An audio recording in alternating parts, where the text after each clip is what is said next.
И снова здравствуйте, дорогие мои друзья, подписчики и просто случайные гости моего канала. Сегодня у нас снова продолжение поездки по Харцу. И мы посетим городок Руберланд и плотину в долине Рапподеталь. Это продолжение третьего дня нашей поездки по Харцу. В предыдущем видео мы уже начали рассказывать о третьем дне нашей поездки с посещения замка Фалькенштайн.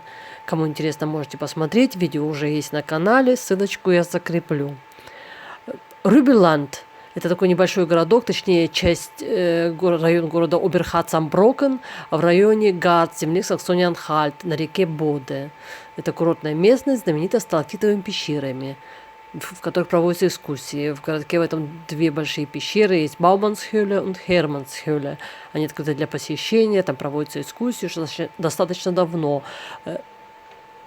Мы в этот раз посетили одну пещеру, мы были уже раньше здесь, были в обоих уже пещерах. К сожалению, там нельзя фотографировать и снимать, но у меня есть несколько фотографий еще с предыдущих поездок, и я вам поставлю, чтобы вы имели хотя бы представление о том, что мы там могли увидеть, что вы там можете увидеть, если поедете туда.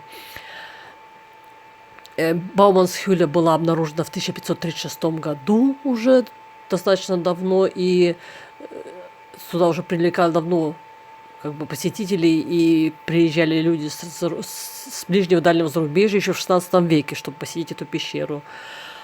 Херманс-Хюле открыта позже, в 1866 году. В ней больше, но в ней уже более разнообразие сталактитов, сталагмитов, и там, например, живут еще очень редкий вид амфибий, европейский протей. Ну, туда мальки были выпущены в озеро внутри пещеры в 1932 году. Они там живут, мы его тоже видели.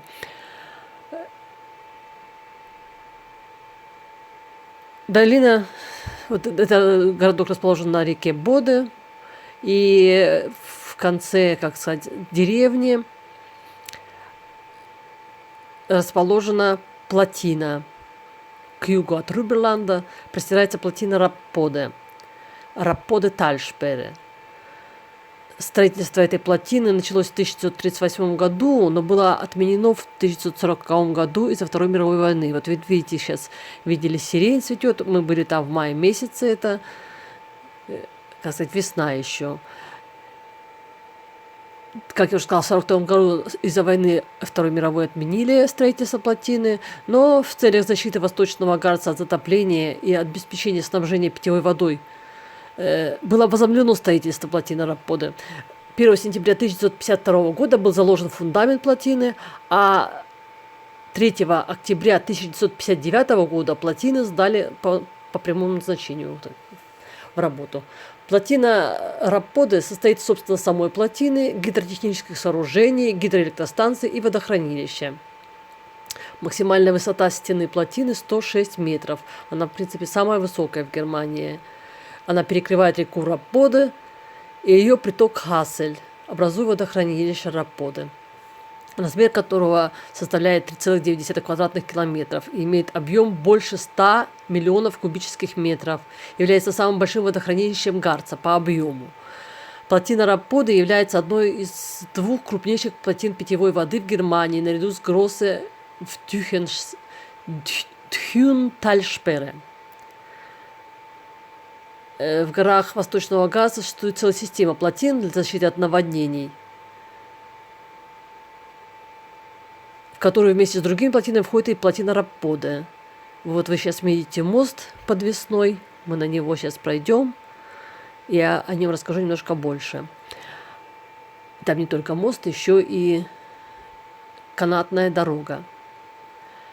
Так вот, про плотину. Плотина Рапподе защищает деревни ниже вот плотины, которые расположены, от затопления и служит для снабжения питьевой водой и электричеством многих близлежащих деревень. В период с 1995 по 2009 год плотина была отремонтирована. Вот кабинка вы видите на мосту подвесном снизу. Из этой кабинки прыгают на маятники, да, типа подвесной такой, типа тарзанкой, только он не пружиной вниз, а качается сбоку, как маятник, называется, написано маятник, да. Так вот, мы с вами сейчас придем вот к северо-востоку. С северо-восточной стороны плотины находится двойная канатная дорога Мегацепелин. Она была открыта в 2012 году. Является самой длинной в Европе. И вот мы сейчас с вами проходим на мост подвесной.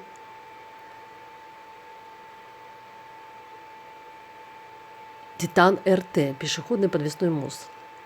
Он открыт в 2017 году, когда мы первый раз были, Мегацепелин уже был, а моста еще не было. Сейчас уже и мост давно открыт тоже. Мост имеет конструкция моста длиной 483 метра, является одной из самых длинных подвесных пешеходных мостов в мире. У него пролет 458,5 метров. То есть весь мост 483, а вот эта подвесная часть 458,5 метров. В принципе, это является одной из самых длинных свободных секций всех подвесных подобных мостов. Вот для сравнения, например, самый длинный подвесной мост, длина его составляет 1452,96 метров, но самый длинный пролет в этом мосту — это мост Дахада-Чандини в Непале. А самый длинный пролет из этих 1400 с лишним метров всего 225,4 метра. А у этого моста 458 метров, подвесная часть. И вот с этого моста, висящего на высоте 100 метров, как я уже говорила, можно прыгнуть на маятнике. На Гейгасвинге он 75 метров в длину, этот маятник. Вес этого моста 118 тонн.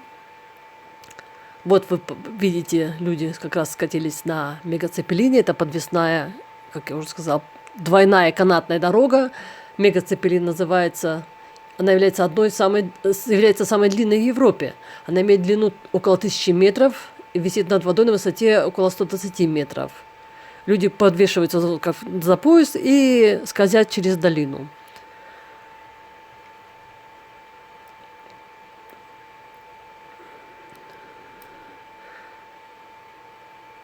Ну вот, как бы мы посетили этот мост. Вначале вот погодка немножко пошел дождик, когда мы шли через плотину, но мы когда вышли на мост, уже погода наладилась. Вы можете вот посмотреть это грандиозное сооружение на плотину, на этот подвесной мост.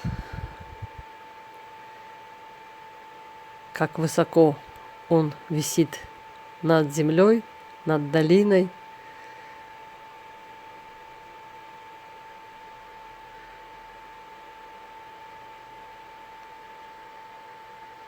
И вот опять проезжаю, там видно было на Цепелине. В общем, я не буду сильно вас отвлекать словами, но сейчас, вот, кстати, вот этой кабинке мы подошли как раз к тому месту, где эта кабинка, с которой прыгают на маятнике. И сейчас тут будет прыгать девушка. Вот она спрыгнула. У меня есть отдельное видео с этим прыжком, и немножко замедленный. Ну, конечно, снимать неудобно с моста. Плохо видно. Ну вот, есть любители такого адреналина.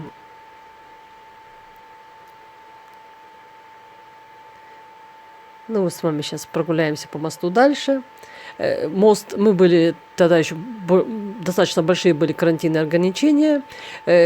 Мост открыт в одну сторону, то есть с одной стороны на мост можно зайти, а выйти только с другой стороны. Природа, конечно, шикарная, приятно полюбоваться с высоты на всю долину, Рапо-Деталь.